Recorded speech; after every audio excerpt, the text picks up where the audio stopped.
Me mournful tale about the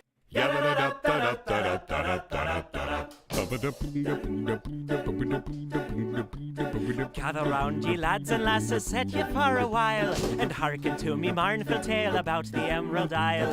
Let's all raise our glasses high to friends and family gone, and lift our voices in another Irish drinking song. Consumption took me mother and me father got the pox. Me brother drank the whiskey till he wound up in a box. Me other brother in the troubles met with his demise. Me sister has forever closed her smiling Irish eyes. Now everybody's died, so until our tears are dried, we'll drink and drink and drink and drink, and then we'll drink some more. We'll dance and sing and fight until the early morning light, then we'll throw up, pass out, wake up, and then go drinking once again. Kenny was killed in Kilkenny, and Clare she died in Clare. Tip from Tipperary died out in the derriere. Shannon jumped into the river Shannon back in June. Ernie fell into the urn and Tom is in the tomb. Cleanliness is godliness, me Uncle Pat would sing. He broke his neck a slipping on a bar of Irish Spring.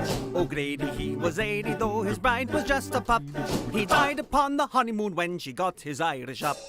Now everybody's died, so until our tears are dried, we'll drink and drink and drink and drink, and then we'll drink some more. We'll dance and sing and fight until the early morning light, then we'll throw up, pass out, wake up, and then go drinking once again. Ba-da-ba-da-ba-da, ba-da-ba-da-ba-da, ba-da-ba-da-ba-da, ba-da-ba-da-ba-da. Joe Murphy fought with Riley near the cliffs of O'Deneen. He took out his shillelagh and he stabbed him in the spleen. My crazy Uncle Mike thought he was a leprechaun, but in fact he's just a leopard, and his arms and legs are gone. When Timmy Johnson broke his neck, it was a crying shame. He wasn't really Irish, but he went to Notre Dame. McNamara crossed the street and by a bus was hit, but he was just a Scotsman, so nobody gave a shit. Now everybody's died, so until our tears are dried, we'll drink and drink and drink and drink, and then we'll drink some more. We'll dance and sing and fight until the early morning light, then we'll throw up, pass out, wake up, and then go drinking once again.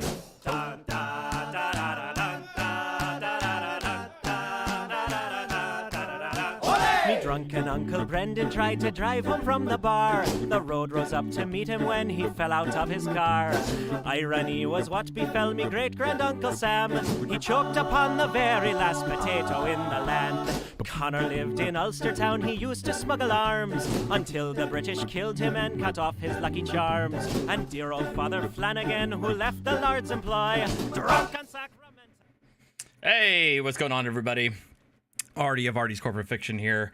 Happy St. Patrick's to all of you. Tonight we have the continuation of the Jodi Arias debacle, while I try to face my challenge, that is Elden Ring. There's a new patch that came out this morning. It was pretty good. Doesn't really help with my current wall that I'm facing in Elden Ring, and the name of that wall is the Valkyrie twins. I cannot get past these freaking gargoyles. So we're going to take a look at that, see if I can overcome while we watch the rest of this madness known as the Jodi Arias interrogations, brought to us by JCS. Please check out his channel. It's amazing. It's just got some very amazing content and very great insight into the minds of some of these folks. So without further ado, let me get Elden Ring started while I also get this started. Before it happened that you want to see? Where just a real quick recap. Where we left off, Jodi had already been arrested, and now we are at the second interrogation where the detectives are employing the good cop, bad cop routine. I think the photos of after everything. Hey, Alpha. I won't show you those. Is there any that you can? No. What? I can't do that. We had a difficult time identifying who he was by the time we got there. He wasn't the same person. So that's why I don't want to show you photos. The detective attempts to get the Hey, dialogue Wazoo. flowing in a subtle manner, yet he's given the silent treatment anytime he poses an incriminating question. Jodi knows exactly what she can and can't say with respect to her own preservation. Her internal self is far more calculated than the naive exterior she continuously portrays. So why were you there that day? Please tell me.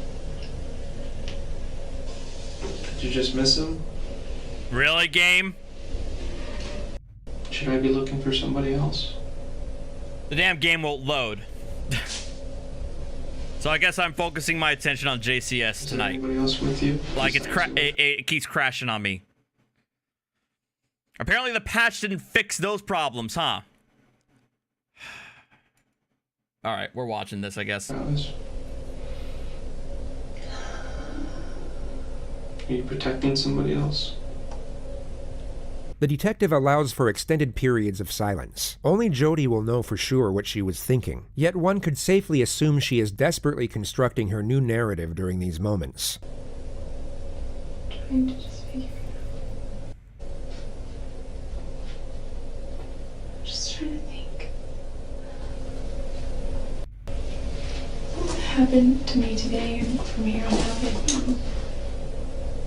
If I just told you every single detail that I know, and I gave you a confession. Nothing else changes. It just speeds up the process.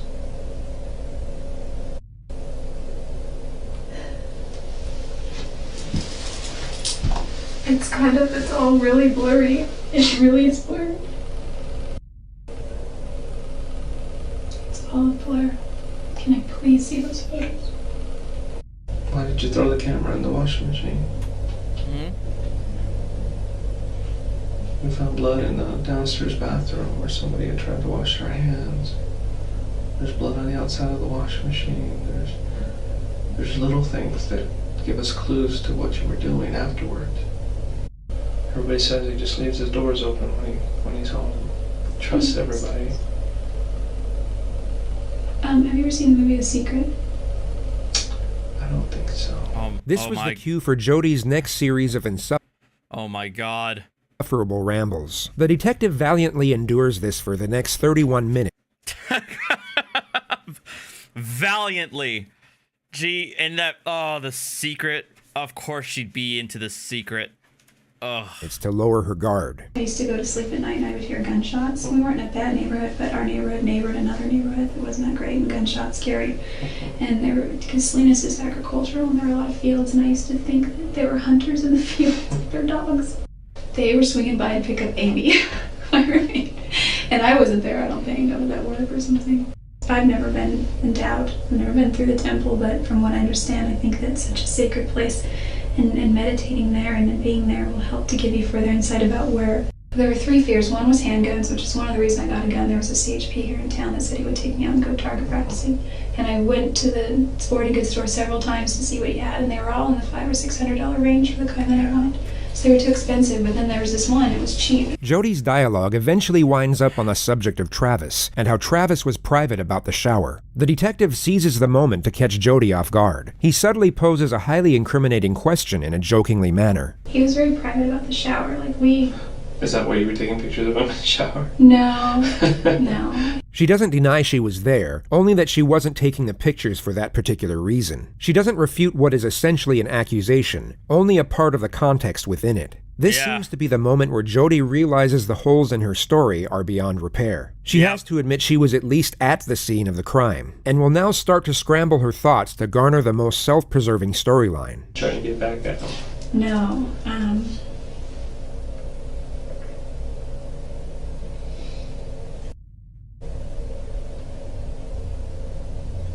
What went wrong?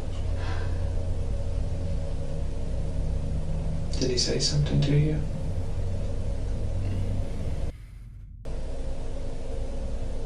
What did you do?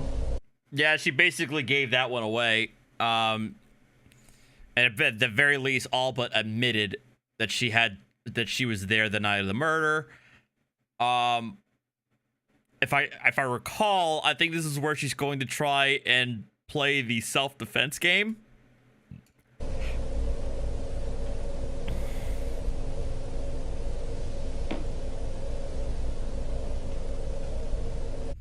Did you plan on doing that the whole time? I don't believe you planned it. Jodi. Please. I can't. Why not? Did someone catch you there? Someone not expecting you to be there?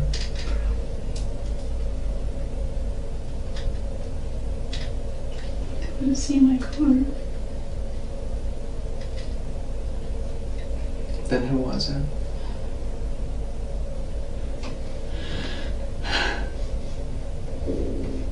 I don't know.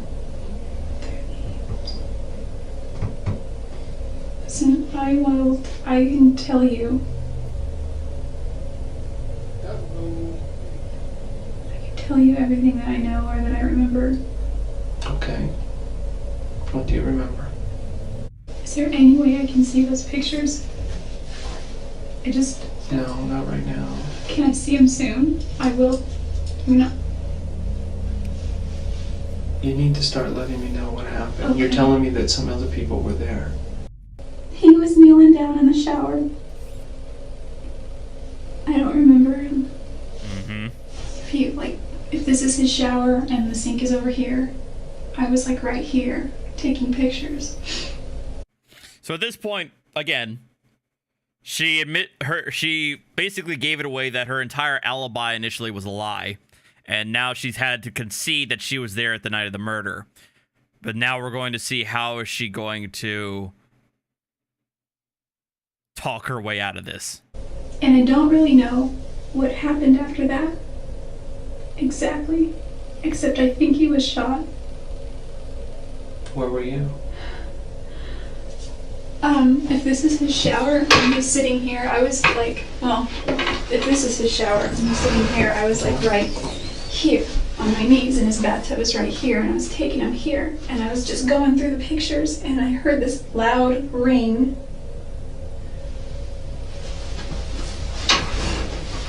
And I don't really remember except Travis was screaming. I think I got knocked out, but I don't think it was that long. And there were two people there, and... Wait, now somebody broke in after they finished having sex? What'd you say?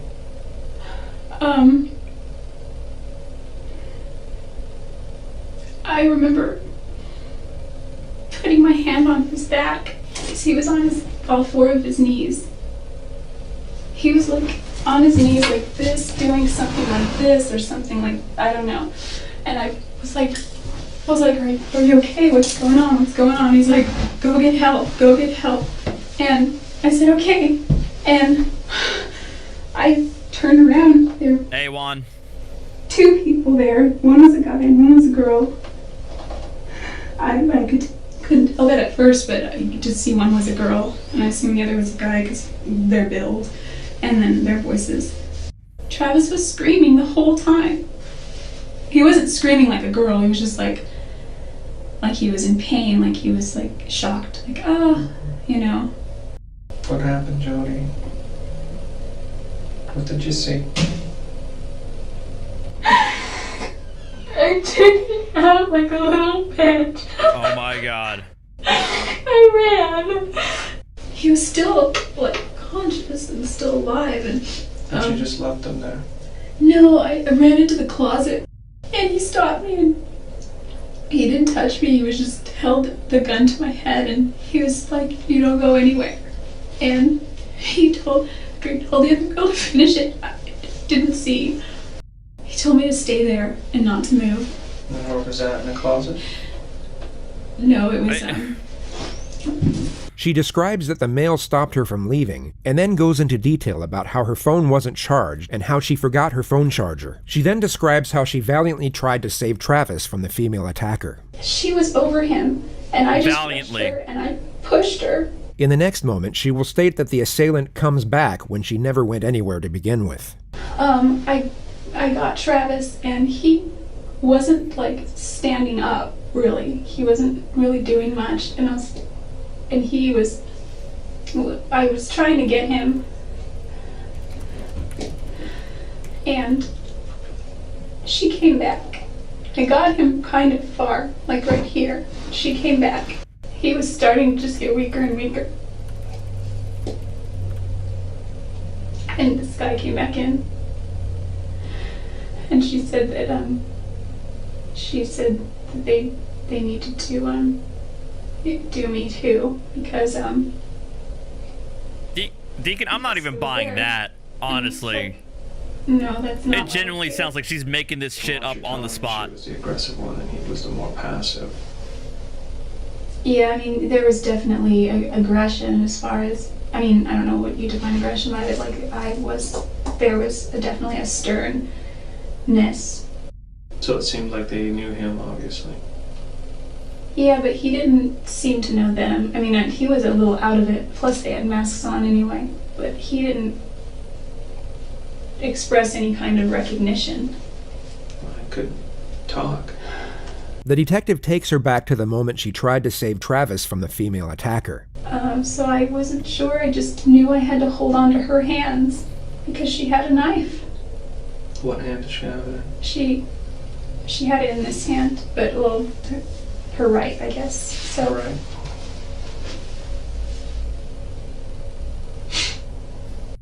I just said, come on, come on.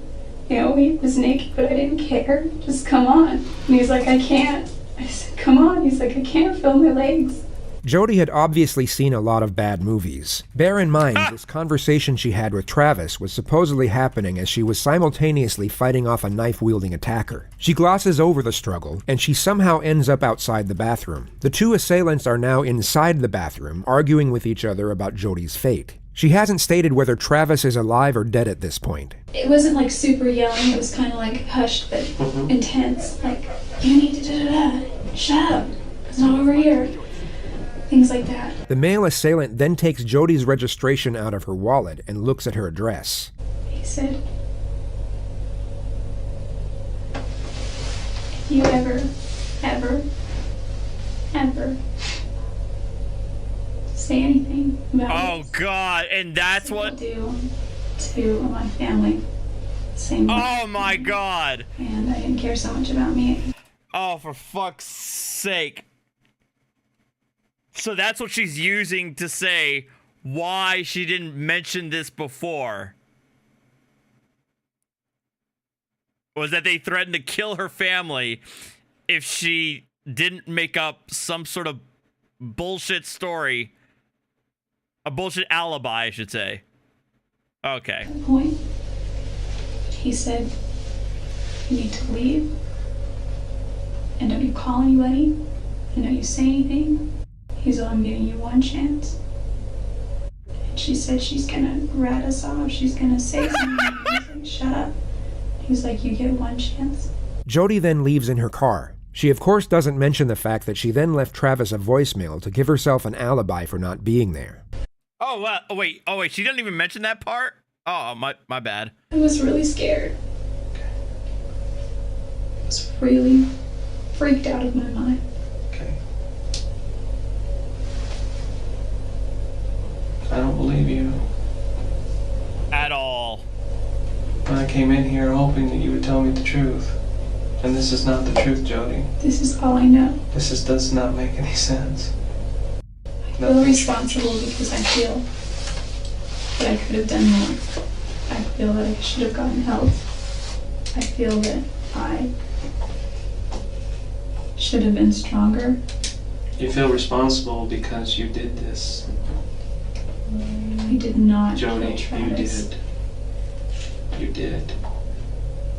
And there's nothing you can say that'll change my mind at this point. This is an elaborate story which does not make any sense. I've done this for a long time. And this is the most far-fetched story I've ever heard. And it's not going to help you. Is that how you want to leave this? I just don't want my family to get hurt. There is a reason why you did this, and you just refused to tell me why. Maybe because you are cold and calculated. There's no reason somebody else would come in and do this to him. There's no motive whatsoever. I haven't found any. What is my motive?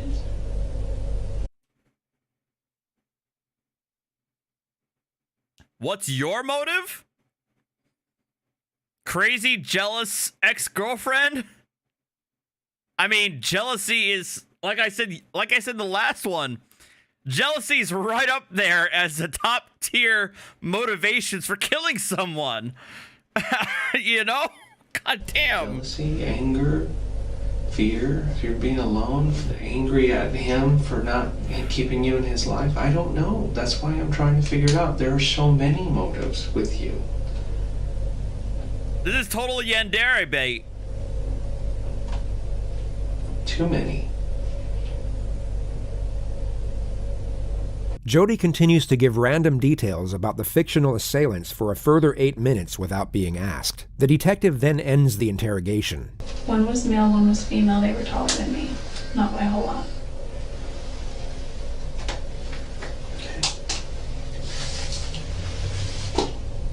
Okay. Like, Go back. It's like, you know, if I can't have him, no one can. I mean, we've all seen those kinds of things. Yeah, I guess I'd still like to say something to his family, but I don't think I have anything that could bring them comfort. Okay. Maybe I could write them a letter. I would advise against that. The detective that. is leaving the room. Jodi attempts to add further credibility to the new narrative and gives more details of the two attackers. I could give you the So best many description. inconsistencies that I don't even want to deal with right now. Okay, I just don't want my family to get hurt. Okay. They won't get hurt. You're hurting them right now by not telling me the truth. That's what you're doing. Okay?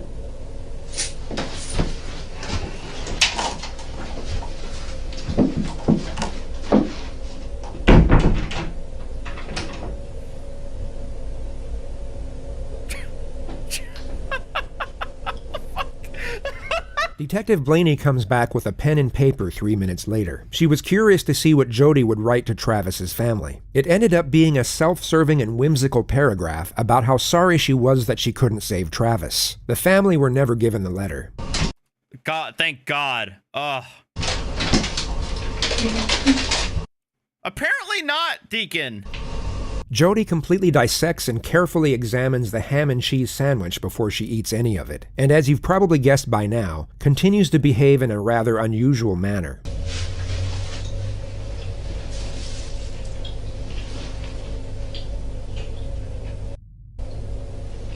Oh no, they might have my DNA.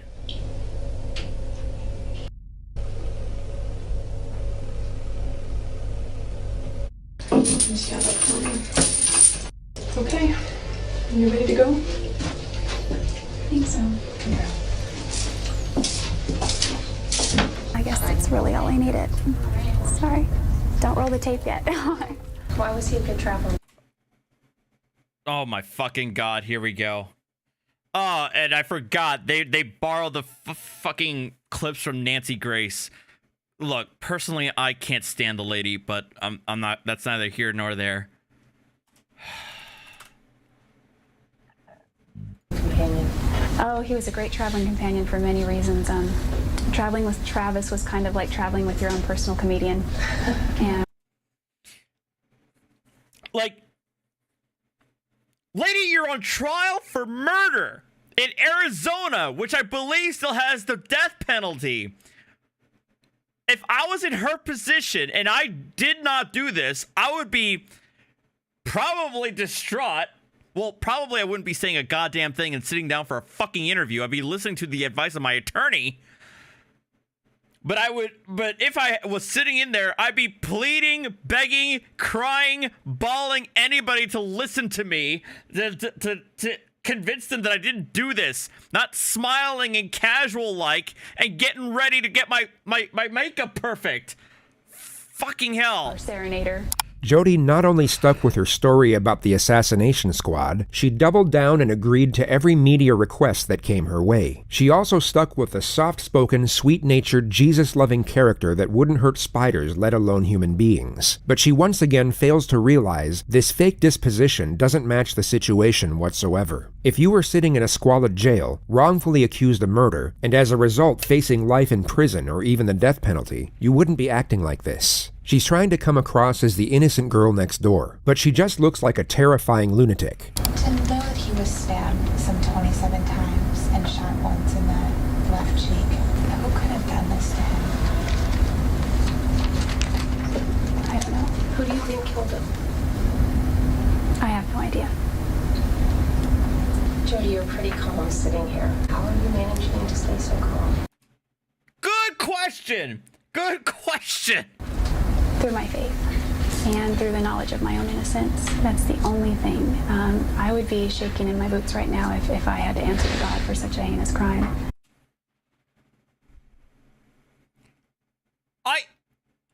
I would be pleading to God and anybody to hear me.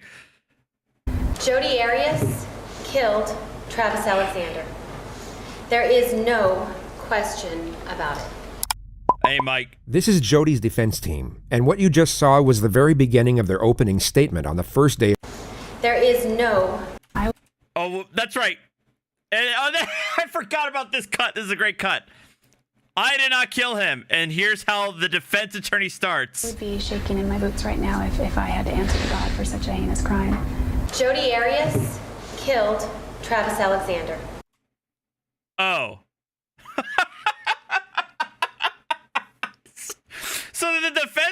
So the defense team completely and utterly throws out any pretense that she didn't commit this crime, or that she didn't kill Travis. They're like, yeah, no, we're not buying this shit. We're gonna have you admit to it, but we're gonna work through that later. We're gonna work through this mess later. Okay. There is no question about it. This is Jodi's defense team, and what you just saw was the very beginning of their opening statement on the first day of her trial. The date is January 2nd, 2013, exactly 4 years, 6 months, and 2 days after Travis was murdered. The $1 million question is what would have forced her to do it. They must have figured the assassination story wouldn't go down well with a jury, especially when confronted with the many steps Jodi took to get away with the murder. So the narrative has now changed for a third time, and the defense have to come up with a plausible explanation for Jodi's trail of deception. The hole she had dug herself into was exceptionally deep, and her attorneys are now crafting the rope to pull her out. Jodi did not always tell the truth about what happened that night. She was scared. Scared about what had happened, and scared about what she had done. She had absolutely no experience with police interrogation before. You don't say. No, Juan, I totally agree. Juan says they had to say that. There's too much evidence of self-defense. No, I absolutely agree. There's her only out here was self-defense. Hey. And so when they talked to her, she wasn't always truthful. Her fear and her panic about what had happened led her to tell different stories. Throughout this trial, you will learn more about Jodi Arias. Although not everyone in Travis's family were devout Mormons, all of them were close. He in particular had a very strong relationship with his sister Tanisha, and as you can probably tell, a picture can say 1,000 words. This lady looks like she's ready to go across the table and either kill the attorney or kill Jodi or kill both. Like, she looks like she's about ready to jump across the gallery. Much more about Jodi. You will find that she is an articulate, bright young woman who's a very talented artist and photographer. And so what would have forced her to have to take Travis's life on that awful day? In order to answer that question, we have to go back to the beginning. The bulk of the defense's opening was to paint Jodi as the naive victim and Travis as the calculated villain. Being a temple member and an executive director of prepaid legal, outward appearances would be very important to Travis. Sorry about that. Hold on, let me, real briefly. There. They had a very strong relationship. That look, you know, if looks were bullets, Jodi would be full of holes as well as her attorney. With his sister Tanisha. And as you can probably tell, a picture can say 1,000 words. Much more about Jodi. And Travis as the calculated villain. Being a temple member and an executive director of prepaid legal, outward appearances would be very important to Travis. And so while he continued, and with good reason too, they are about to smear the ever-living fuck out of her brother, out of her dead brother, by the way. So it does not surprise me that his sister would be looking at the defense team like that. This facade of being a good and virginal Mormon man, he was inwardly dealing with his own sexual issues. And in Jodi, he found somebody who was easily manipulated and controlled. Someone who would provide him with that secretive sexual relationship that he needed. They also mentioned that Travis was violent with Jodi on several occasions, that he would fly into these sudden rages for almost no reason, and that Jodi was terrified of him. They end their statement with Jodi's latest account of how Travis was killed, which is now a case of justifiable self-defense. The attorney gets to the moment Jodi was taking pictures of Travis in the shower. Jodi accidentally drops Travis's camera. And as that camera was falling, that was enough for Travis, because he lunged at Jodi in anger, knocking her to the ground in the bathroom where there was a struggle. Jodi's life was in danger.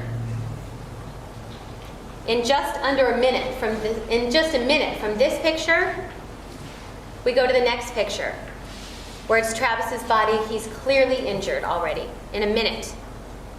Now that very brief moment of time, a minute, is not the result of premeditation.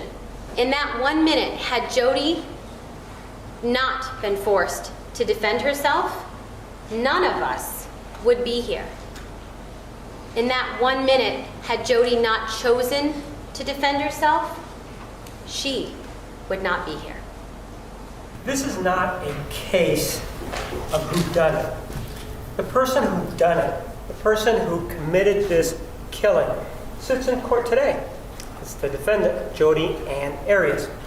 And the person that she done it to is an individual by the name of Travis Victor Alexander, a former boyfriend of hers, an individual that she was in love with, an individual that was a good man, an individual that was one of the greatest blessings in her life.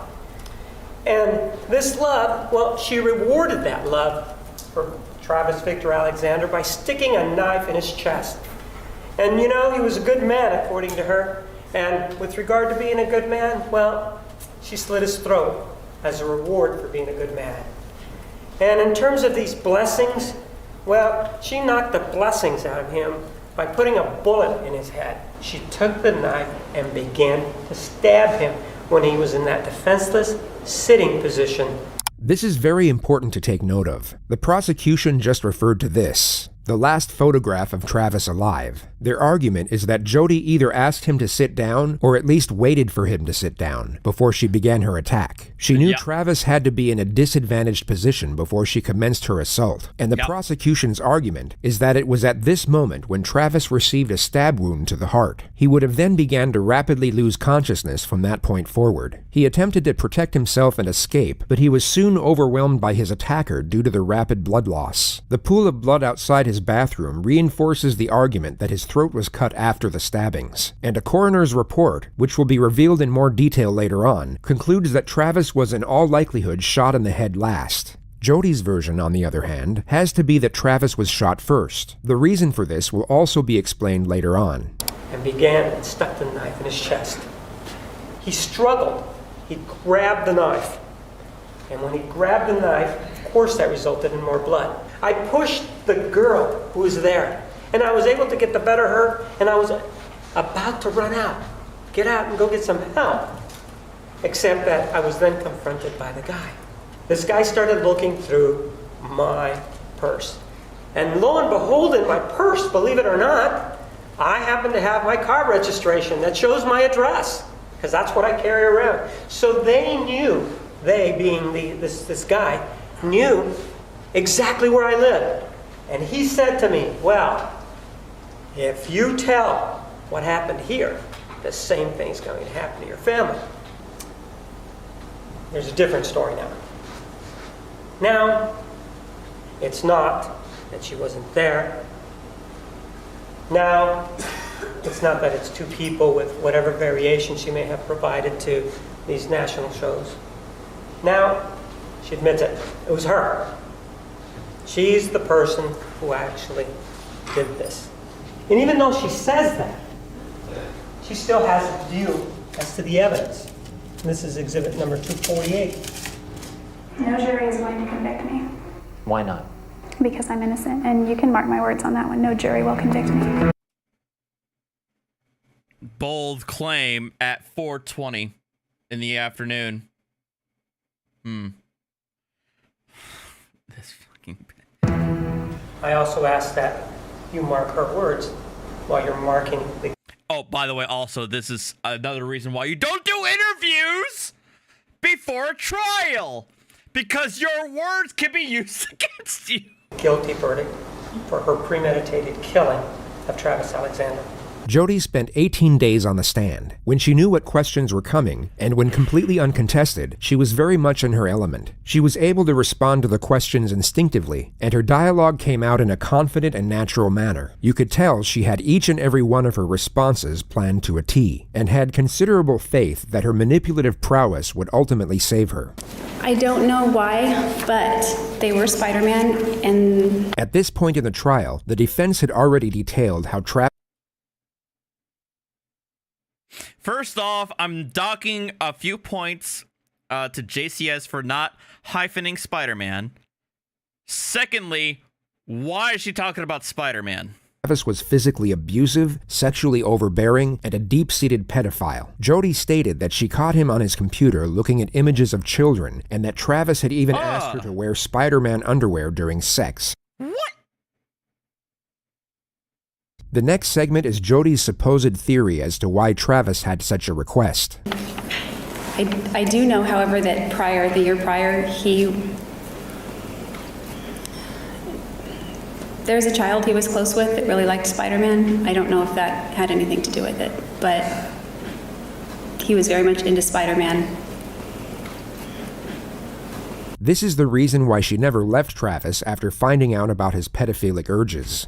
I was under the impression that when he was able to sleep with a woman as opposed to fantasizing about a child, he felt like more normal as a man. So also I had seen prior to this incident many beautiful qualities about him and good qualities about him and things that were attractive about him. And I believed that this incident was a negative part of himself that he didn't want to foster or that he was fighting or struggling against, and that he ultimately wanted to eradicate. So just to clarify what she actually said, her understanding and support of nature was the reason she stayed in a relationship with an unashamed pedophile. She kept it a complete secret, hoping he would change, all the while he was being physically and emotionally abusive on a regular basis. She's tearing down his character, but trying to do so in a subtle manner. She gives off the impression that she's holding back on his detraction to preserve some of his reputation, when she's actually trying to destroy it as much as she possibly can. This is Jodi's version of events that led up to the killing in her own words. It's important to note that when you rehearse something in your head repeatedly, it can be as though it actually happened. And as we know, Jodi had nothing but time on her hands for the last 4.5 years. Yep. The clip will begin at the moment she dropped Travis's camera. It slipped. It was kind of like, the best I could describe it, like when you go to catch a football but it bounces and you kind of fumble it a little, because it didn't slip and just drop. It slipped and I tried to catch it and it kind of bounced a little and then fell on the ground and bounced and rolled onto the tile. It fell first on the mat then it rolled right onto the tile. The mat isn't very big, it's just kind of right outside the shower. At that point, he got very angry, and he stepped out of the shower. He lifted me up from the crouch position with enough force that my feet came off the ground momentarily, and he body slammed me on the tile. At that point, I rolled, and I ran down the hallway. I ran into the closet. I slammed the door. I start running. If you are looking at the diagram, it would be on the left side of the seat. I began running that way with my initial intent to probably run out this door. I instead went for the gun. According to Jodi, a gun was hidden above the shelves and 4 years. It's about 4 years between the time of the murder and her sitting here right now. Travis's closet. She had discovered it a month earlier while cleaning. I grabbed the gun. Right about then, Travis was opening the door. I grabbed it. I ran out into the bathroom. He ran, I believe, straight toward the door as well. At that point, I had run out of the bathroom, and I turned, and I just wanted him to stop, so I pointed the gun at him, hoping that that would just make him halt. And it didn't. Instead, he lunged at me right around the time that the gun went off, and I didn't mean for it to go off.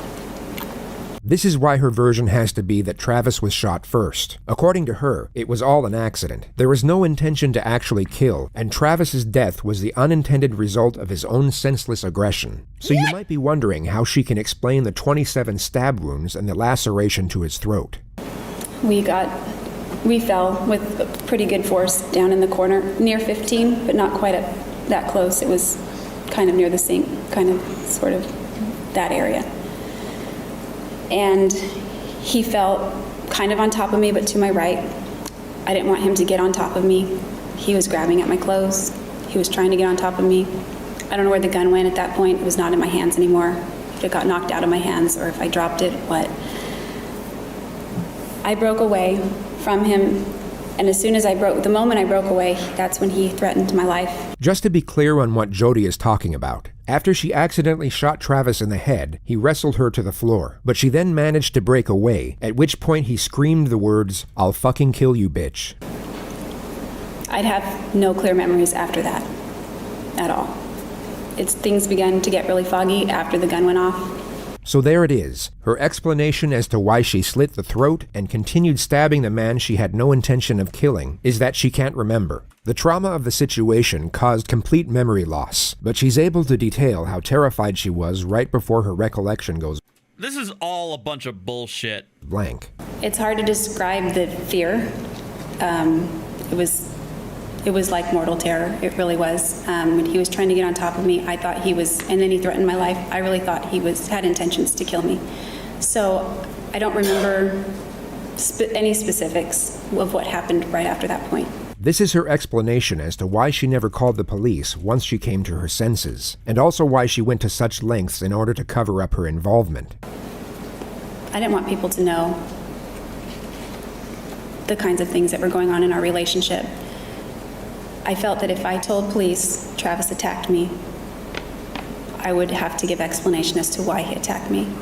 And if I gave explanation as to why, I would have to go back through the different incidents that we'd gone through and how those things didn't really begin until after I walked in on him. I believe they were related, and I didn't ever want to go there. So it was all convoluted, and I thought that by saying that would open the door to that, to that, to that. And I didn't want to de-edify him. So just to abbreviate what she said, it was all to protect Travis's reputation. She asserts that she was so upset by the event that she became suicidal, and would detail 4 different occurrences in which she tried, but ultimately failed to kill herself. The first attempt was intended to be by self-inflicted gunshot, and Jodi connects it to the registered gun police found in her bedroom after the arrest. I was going to wait until I left Wairika and got to the Salinas or Monterey area so that it didn't happen right in my family's own backyard, so to speak.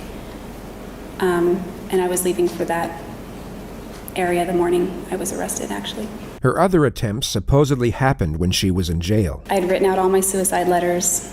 I sent my note, I sent them all in an envelope to my grandmother's, do not open until November 10th, 2008. I was hoping to be dead by then. I was like giving myself a little time to get my affairs in order. I had asked for extra laundry so I could stuff it around my body because there was somebody sleeping below me and I didn't want anything to I didn't want anything to get on her. So I stuffed it around my body and got under my blankets with my razor.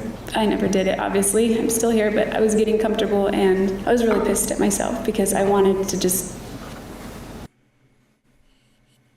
So on top of all of this, again, in an attempt to make herself sympathetic to a jury, she's trying to paint the picture of her trying to commit self-forever sleep, but failed.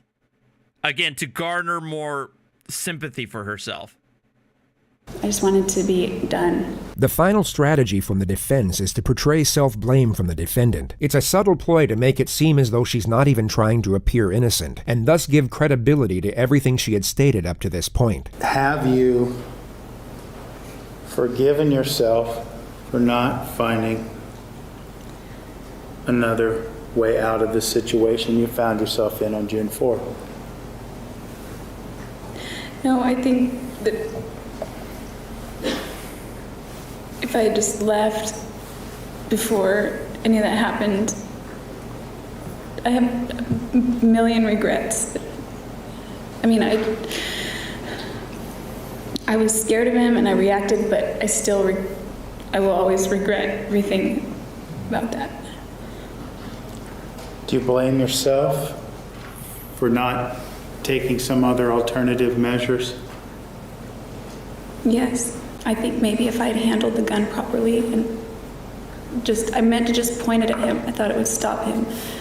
And maybe he wouldn't have gotten as angry as he did. Maybe he wouldn't have threatened to kill me. I don't know. Ma'am, you remember having a conversation with Detective... Now we're going into the cross, and I think this is where you got to pay attention to. Look, yeah, get ready for this. Notice of the Mesa Police Department back on July 15th of 2008? Yes. And this was the day that you were arrested, right? Yes.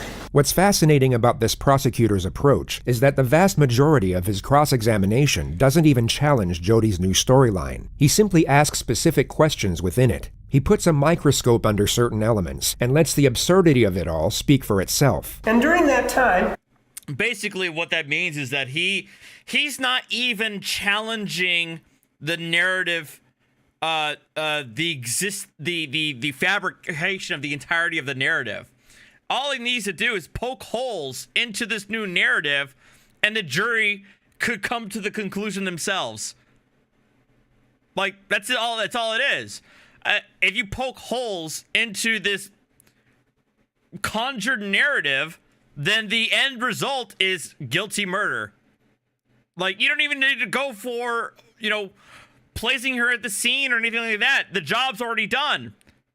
It's now all you got to do is poke hole into this new defensive strategy. You told him something, and let's take a look at it right now. Okay. I think you can help us. I would love to help you in any way that I can. Okay. That's not true, is it? I don't know. I guess it depends. Oh, and also basically using her own fucking words against her in her previous interrogations prior to conjuring up this sort of self-defense strategy. Depends on what help means. Yes or no? Were you there to help him? I don't know. Were you there to tell the truth? No. That wasn't the truth, was it? That you were there to help him, was it? No, that was not the truth. You'll notice that Jodi has a hard time agreeing to details that actually conform to her own narrative. The tone of the prosecutor puts her on the defensive, and she tries her best to avoid agreeing with what he's saying, even though the actual context of his dialogue correlates with her own defense. And in fact, you were there for a different purpose. You were there so that he wouldn't get the truth, right? No, I was there against my will. There's nothing that the detective ever did to get you to say whatever it was that you said at the first interview, right? Not that I recall. Well, again, we're with the memory issue. Ma'am, are you having problems remembering what happened back on July 15th of 2008? No. So you didn't do anything then, right? Anything what? What are we talking about, ma'am? Are you again having problems understanding what's going on? Your Honor, if she can't understand his questions, that's... Overruled. You may answer. I don't understand his question. Fucking stenographer is like, even the stenographer is like this fucking chick right here. Oh, and yes, Jake, the flag has gold fringe, therefore they are obviously in a maritime admiralty jurisdiction, and this case should be thrown out in the first instance. Miss Mandy, you said you need to say something. What's up?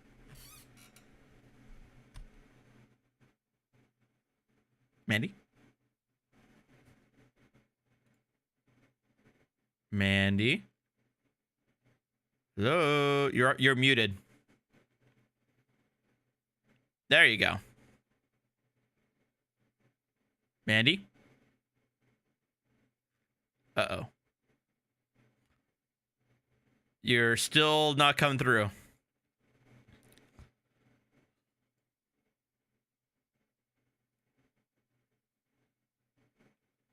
Mandy? Okay, we're gonna keep on. Check your settings. The detective didn't do anything during the interview to cause you to lie, right? No. So with this interview, you then started to talk about whether or not you had been in Arizona, right? Yes. You said no, you hadn't been in Arizona, right? That's right. That's an absolute lie, right? Yes. And the reason that you didn't want to admit to being in Arizona is because you knew that you had killed Travis Alexander, right? Yes. Ma'am, after that interview, you then had another chance to have a conversation with Detective Flores the next day, right? Yes. And again, it was a voluntary conversation, wasn't it? Yes. And it was the same situation as the day before, right? He sat down, he asked you questions, right? Yes. That's when you changed your story, didn't you? Yes. Because you did not want any consequences with regard to the killing of Travis Alexander, right? I wasn't concerned about consequences at that point. That wasn't my goal, so. Well, was your goal to go to prison? Not a physical prison on Earth, no. I was trying to kill myself, I think. Ma'am, you've said that many times, that you tried to kill yourself, right? In court. I don't know that many, but I've recounted a time that I did. You've said it more than 3, 4, 5 times, right? Perhaps. It's very interesting to see which questions she tries to avoid, or which... Yes! Just say yes! You're supposed to say yes! You want to say that you try to off yourself to make yourself sympathetic to the jury. So why wouldn't you just say, make a definitive yes to that? Why? Statements she outright refuses to concur with. Her suicidal tendencies were such a huge part of her own testimony. I can hear you now. She just can't bring herself to Sorry, agree I have with a what bad was lag for some reason. Guys, please don't say things in the chat making jokes about her committing suicide or making jokes about her needing to be killed and things like that. Please cut that out in the chat right now. Okay. All right. Yep. a very straightforward question from the prosecutor. The amount of times she spoke about suicide should be of no concern, unless, of course, she had an agenda behind it. When a specific topic such as this gets brought up, she all of a sudden becomes highly cautious in how she responds. Cross-examination on the actual killing started on day 39. At this moment, Jodi has already explained that she dropped the camera, was body-slammed by Travis, rolled away, and had just ran into the closet to get the gun. So then you just said that you were going over to the closet area to get the gun, right? The corner. The corner, right? And as you are in that corner, he's coming in through the door, right? Yes. But man, this is a very small closet, isn't it? No, it's bigger than the cell that I live in. It's bigger than what? It's bigger than the cell that I live in. It's not a small closet. Ma'am, we don't want to know where you live in. Do you understand that? I'm just using that as reference. It's not small. Do you understand? Did I ask you where you were living? No. We're clear, right? We do not want to know where you're living right now. You understand that? Okay, sorry. You run in. Shut the fuck up! To the bathroom, don't you? Yes. You're in a hurry, right? Yes. You want to get away, right? I want him to not get close to me. Well, you want to get away. That's what's going on, right? I want him to not get near me. That's what's going on. Right. And so what you do then is, according to you, is you then go in here and then you pivot, right? Or turn around. Yes. You have the gun. Which hand do you have the gun in? Both. So you have it out like this with both hands outstretched? Yes. Correct? Yes. And so you have the gun outstretched and he's still not there yet, right? He's still in the closet. He's coming out the door as I turn. So he's at the door now, right?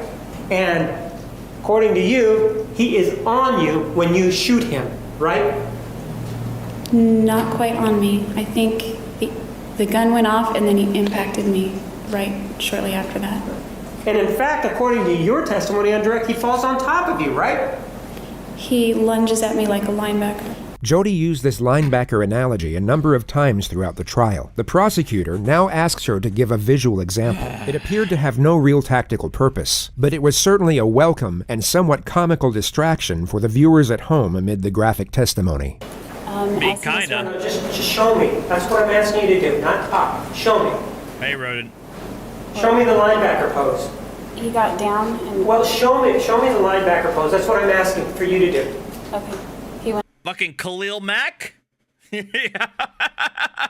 like that, and he turned his head and grabbed my waist. Just like that, correct? Pretty much. And he grabbed your waist, right? I can't say it's just like that, but that's what I remember. Well, no, just I want, without talking, just show me the pose. Yeah. Yeah. Show, don't tell. He got down like that. Like that? Yeah. All right, go ahead and have a seat then. After he came at you, ma'am, and that happened, did you go down? We both went down. And he's still not dead, right? Definitely not. He's very angry. He's very angry, and this is seconds afterwards, right? Yes. Is he on all fours now? He's on the side of me, grabbing at my clothes and grabbing at me. What happens then? Grabbing at the clothes? I mean, I thought at this point that they were both naked. I break away from him and he screams out, "Fucking kill you, bitch." And then what do you do? I don't really remember. I just remember... I don't remember anything at that point, so I would be speculating. So you don't remember a single solitary thing after that, right? The prosecutor for the next several hours would argue the improbability of that being the case. The memory loss caused by trauma would put Jodi's mind in a state of disorganized chaos. Yet her next steps were highly calculated, as we all know. Even going by her own narrative, she knew exactly where to strike Travis with a knife in order to kill him. She also cleaned down the crime scene and deleted the photos from Travis's camera. This argument took over 3 hours to conduct and had to be explained through the scope of mathematics and science. On paper, it was perhaps the most damning part of cross-examination, yet it was so complicated that much of the testimony could have been lost with a jury. It was in fact the start of day 44 that had the most impact. It involved the time span between the two photographs taken on Travis's camera by accident. The prosecutor's argument is that Jodi would not have enough time to carry out her version of events. He will first get her to recount all of these events in detail, and as she is doing so, will be oblivious to the prosecutor's closing argument. She will begin digging her own grave without realizing it, and it's important to note that all of what she is about to recount occurred in just 62 seconds. This exhibit 161 is when the camera, according to you, actually hit the ground, right? I don't know if it's hitting the ground as that photo was taken or not. So you don't know how this photograph was taken then, right? It could have been when I was trying to catch it. I don't know. At some point, the camera hits the ground, right? Yes. That's what you told the jury, right? It hits the mat, yes, and rolls to the top. Ma'am, yes or no, didn't you tell the jury that the camera hit the ground near the... Thank you, Ray Ba, for the $50 Australian. Real quick, because it's related to the what we're watching. I've noticed in this trial that the investigating officer was present in court before giving evidence. It's normal in the U.S. Here in Australia, it's strictly allowed. Witnesses are not permitted to hear other evidence before giving their own. It depends on the circumstances, Ray. I understand. I know what you're referring to, but it would depend. I think it would depend on the circumstances of the trial. I don't think there's strictly a rule prevents, on the books, I should say, that prevents witnesses from being able to hear other testimony while waiting for their turn.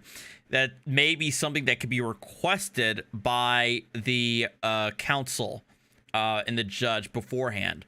That's something that could be. I do believe that's something that could be requested, but it's not. I don't believe that it's. I don't think it's on the books in a normal circumstance. Shower. Yes no. I said it landed on the mat. Is that near the shower? Yes. Is the mat on the floor near the shower? Yes. And the camera hitting the mat, would that be near the shower? Yes. And you then said that Mr. Alexander became very upset, right? Yes. And that's what started this whole thing out, because he sort of stepped out of the shower and then came after you, right?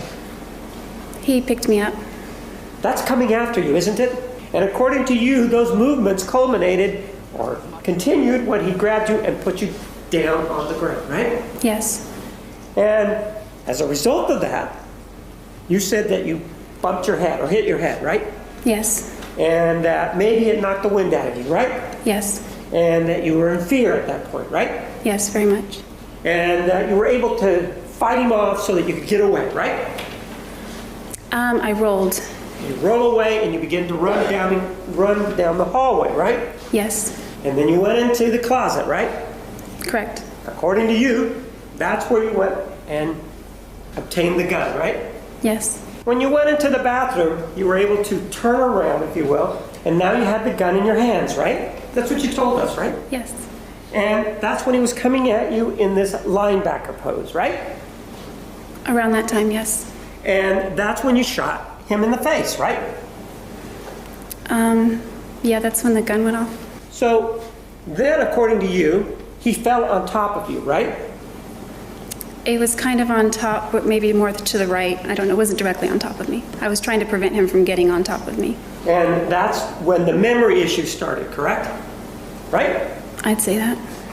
Actually, ma'am, the way you describe that, it's impossible for the killing to have happened in that manner, isn't it? No, that's just according to you. You'll notice that Jodi evades the majority of the questions in this next segment. She starts to realize the argument put forward is making complete sense, and will at all costs avoid saying yes to most of the points laid out for her. It's as though she knows a fundamental part of her storyline is about to be exposed. We know that there's some action that is going on at 5:31:14, right? Something's going on, right? Yes. For those who don't know, these are some of the accidental photos that were taken during either the struggle, the actual murder itself, or the aftermath. We also know that Exhibit 162 is 5:32:16, which is a minute and 2 seconds later, correct? Correct. So you've now shot him. You've told us that the fog is rolling in and that you have no memory. You still don't know where the knife is, do you? I don't remember a lot from that period. It could be... Right, but you told us before that period even that you didn't know where the knife was. Do you remember just telling me that? Today, as I sit here, I don't remember where the knife was. On June 4th, I might have remembered where it was. Do you remember a cross-examination that I asked you if you knew where the knife was on June 4th? And you said, no, I don't remember where the knife was. And so as you shot Mr. Alexander, you by necessity then have to go look for the knife, don't you? I don't know the answer to that. Well, you didn't have the knife in your hand when you shot him. Did you? Sustained. Did you have the knife in your hand when you shot him? It's the same question. Overruled. No, I did not.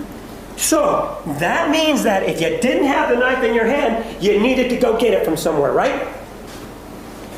I guess. I don't know. No. There's no guessing here now. If you didn't have it in your hand and you just shot him and you rolled away, right? Objection, argumentative. Sustained. You do then agree that if you didn't know where the knife was, and Mr. Alexander didn't have it, it would take time for you to go find that knife, wouldn't it? Objection, argumentative. overruled. I don't know. I don't know where the knife was. Right. Since you didn't know where the knife was, it would take time to go find it, irrespective of where it was, wouldn't it? I guess under that theory. Sure, under that theory. It would take time, right? Yeah, I guess. And what you're telling us, under your scenario, is that in 62 seconds, you get body slammed, you do whatever you do, but you get away, you run down the hallway, you go in the closet, you grab a gun, you back up, you shoot Mr. Alexander, he goes down, he's still pawing at you and saying, fucking kill you, bitch. And then, after you're able to get away, you go get the knife, and he ends up at the end of the hallway, all in 62 seconds. That's what you're telling us? No, that's not what I'm saying. And he didn't say fucking kill you, bitch, till I got away. And pardon? He didn't say fucking kill you, bitch, until after I got away. You said he said it before I broke away, but he said it right as I broke away. She just created a non-argument for the purpose of deflecting from the primary contention. Whether or not Travis said those words before or after she broke away has no bearing whatsoever on the prosecutor's assertion, which he now reiterates. And then you had to go get the knife for everything to occur so that we got here. I don't know all the particulars of what's going on in that picture, so I can't even say if that's true or not. You might be thinking Jodi has an argument here, that perhaps Travis was only shot and not stabbed. This would have given reason for the blood, and contend that Jodi wouldn't have had to go looking for the knife. But the medical examiner found little to no bleeding at the site of the bullet track. The probable reason for this is that Travis was already dead. But there are also medical phenomena that could still prove Jodi's narrative to be true. What she can't prove, however, is that this blood came from the gunshot. You say that he gets shot, right? That's correct. Goes down, and you describe for us that he's pawing at you, and then you're able to sort of stand up, fucking kill you, bitch, and then the fog rolls in, right? No, then I have no memory. The fog was already there. The fog was already there. And did you or did you not have the knife with you? I did not. And you obtained it at some other point when you can't tell us, right? It would appear that way, yes. You say it would appear that way. Let's be clear, there wasn't anybody else there, right? That's correct. And you did stand up at some point. You remember telling us that, right? I believe I did. And when you stood up, he was still on the ground, right? I don't recall looking back. Pardon? I don't recall looking back. So you were, even though he's still a threat to you, according to you, and he's just threatened your life, you turn your back on the threat? Yeah, I'm trying to get away. This was the time she stated verbatim, the fog was already there. Yet when she feels threatened by a question, she all of a sudden has a vivid recollection. The element of the time span between the two photographs goes on for another 45 minutes, yet the full context of the argument had already been asserted by this point, and perhaps strengthened by Jodi's defensive posture throughout the entire exchange. When a battered woman is attacked, and they're defending their life, they don't know when to stop. Travis Alexander's body was stabbed 27 times. It may be that Jodi Arias didn't know when to stop. This individual, the defendant, Jodi Ann Arias, killed Travis Alexander. And even after stabbing him over and over again, and even after slashing his throat from ear to ear, and then even after taking a gun and shooting him in the face, she will not let him rest in peace. But now, instead of a gun, instead of a knife, she uses lies. This is an individual who is manipulative. This is an individual who will stop at nothing and will continue to be manipulative and will lie at every turn and at every occasion that she has. Everything in this case points to the fact that it did not happen. There are no medical reports, there are no friends, There is no one that can come in and say anything about that. There are no medical records. There is absolutely nothing. There is a direct strike to his neck, which is an indication of somebody who is thinking, this person's not going to live. He may get away from me in the shower. He may get away from me all the way to the sink. And he may stumble his way. This is what the prosecution's calling out is, number one, that there was no evidence. There's no evidence, either circumstantial or official, indicating that Travis was abusive to Jodi, not from her friends, not from his friends, not from any family or anything like that to suggest that. Secondly, the way in which Travis was killed is not conducive to somebody who was trying to fight in self-defense. In other words, the strike to Travis's neck was something that was calculated to kill, not necessarily somebody who's trying to fight somebody and get them away from them. Right? That's what the prosecutor's trying to say in the closing arguments here. This is not self-defense against a monster. This is a monster who committed murder because she didn't get her way. She didn't get what she wanted out of Travis. Down that hallway. But you know, I caught him. And now, rather than stabbing him anywhere else, right here. So it's a very well orchestrated kill. The other thing that she did is that she created a lie that really involves behavior that is a hot button kind of topic. How horrific it is to be accused falsely of being a pedophile. He's not here. He's not here to say, no, that's not true. And so Snake goes to the computer and doesn't find anything there. Oh, no, I changed my mind. It was actually images. First of all, her journal indicates that there wasn't such an event. Second of all, the text messages also indicate the same thing. And what human being, if that is the allegation, if they really are caring, what human being doesn't go to the police and say, or somebody else, this person is a pedophile? What she does, well, it's the new approach. It's the new approach to pedophilia. What does she do? Well, let's jump in the sack. That's what we're going to do. The State of Arizona versus Jodi Ann Arias, verdict, count 1. We, the jury, duly impaneled and sworn, in the above entitled action, upon our oaths, do find the defendant as to count 1, first-degree murder, guilty. 5 jurors find premeditated, 0 find felony murder, 7 find both premeditated and felony. Just a couple of minutes ago, you heard the verdict from the jury. What are your thoughts? I think I just went blank. She's still... no! Fuck! She's still doing fucking interviews, by the way.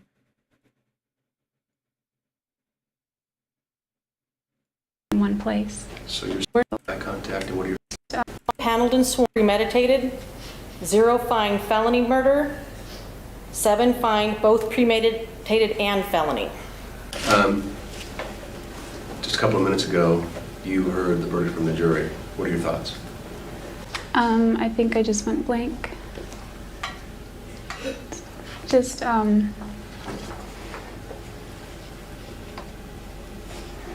I don't know. I just feel overwhelmed. I think I just need to take it a day at a time. Excuse me. Did you avoid eye contact with Travis's family while you were in there, or did you make eye contact, and what are your thoughts on that? I typically avoided eye contact. Travis comes from a family where they all sort of look a lot alike, so when I see their faces, I see Travis. Thank you. And I see the man that abused me, and I don't want to look at that. Well, the worst outcome for me would be natural life.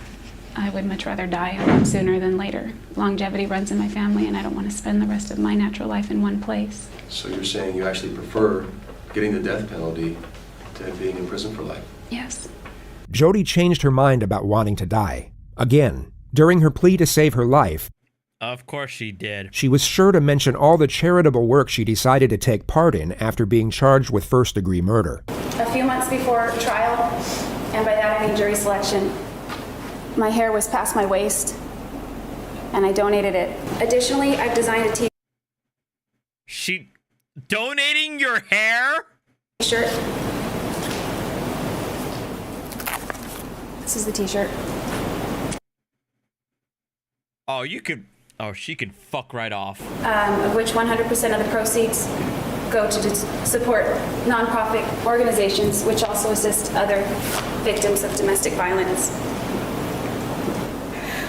We can never get him back.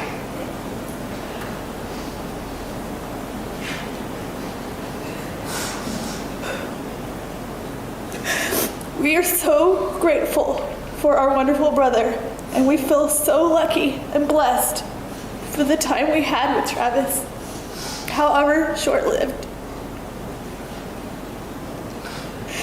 We would give anything to have him back. No.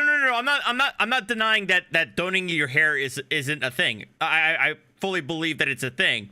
I'm just saying she brought that up as like an example of charitable work to get her off the death penalty. Really? Anything. Thank you. The right thing, the difficult thing in this case, because it's never easy, her duty, the difficult thing to do under these circumstances, the only thing that you can do based on the mitigating circumstances and their lack of, is to return a verdict of death. The simple question that's before you is, do you kill her? That's the question. She has done something very bad. She did. And you have convicted her for that. You have told her that she is guilty of first-degree murder for that.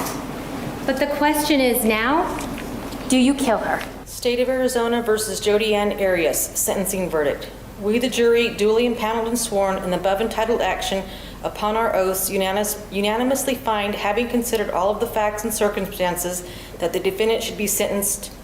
No unanimous agreement. Signed, foreperson.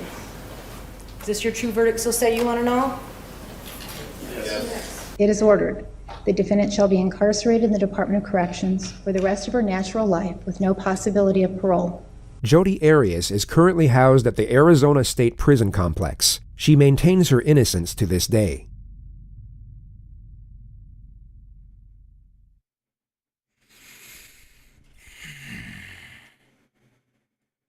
And there it is. Learning about this was a wild ride, to say the least. It really is something, yeah,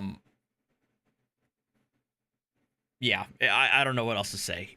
But holy shit. I think the prosecution did an excellent job in his cross in the limited amount of time that we were able to see him. But I really think that the detectives did an especially good job of basically calling her out. I thought the good cop, bad cop play in after she was arrested was excellent. But I need to step away for a second, and so while I do that, Mandy, you can send us the super chats. I'll be right back.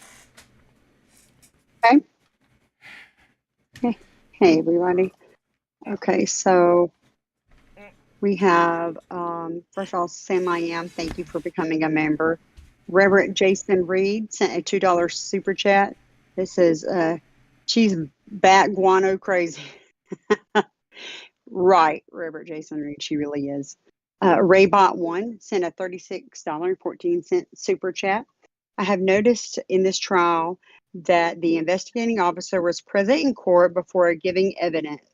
Is that normal in the U.S.? I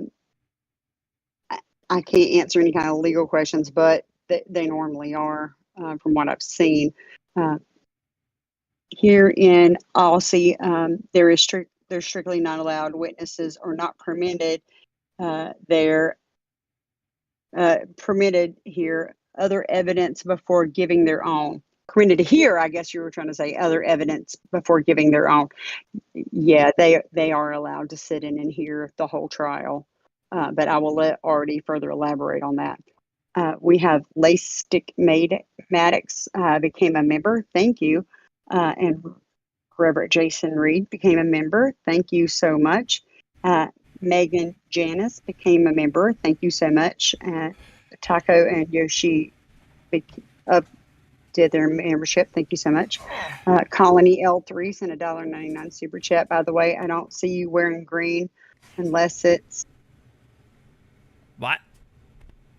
What'd I miss? He stopped. He stopped there. Nothing. He just said, by the way, I don't see you wearing green unless it's... That's his whole super chat. I am wearing green. That's why I'm partially invisible. All right. Right. Can you elaborate on the $36.14 super chat? I'm sorry, say that again? In the trial. Can you elaborate on the $36.14 super chat? It's a question. What's the question? I answered that one earlier. You did? Okay. All right. Yeah. So that's it. Perfect. All right. Hold on. So I could prove to you people.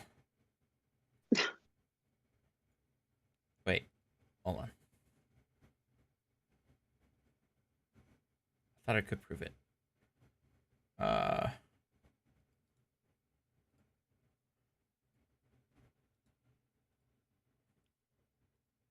See?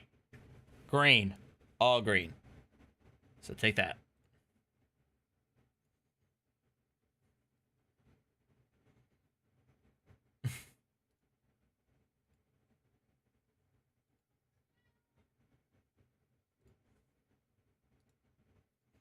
All right, so we're going to stop here. Main reason being that I want to save the best and fun stuff for for tomorrow, for the 10,000 subscriber celebration. So we're going to stop here. I want to see if I can get Elden Ring working so I can play some. Thank you, Cindy Sue, for the $5 super chat. The only green I'm wearing. Thank you very much for that. And yes, this is an Elder Scrolls hoodie that I got from the crate. So yeah, tomorrow, 7 o'clock or 8 o'clock. I don't know what time it is. We're going to be doing the 10,000 subscriber celebration. Thank you guys again for sticking around with me. I hope I can get this thing working so Elden Ring will function.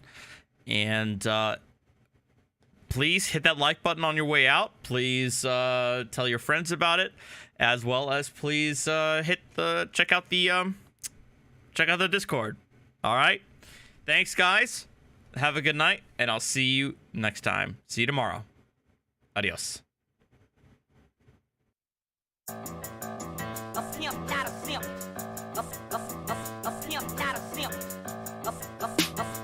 You're gonna love me. I need a picture of you. I'm serious. Like doing this with your hands straight out.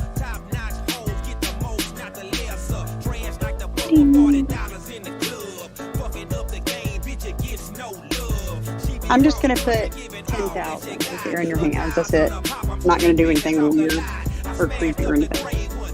It's not too bad. I'm telling you what I'm doing. Thumbnail. That's it. You could be mud.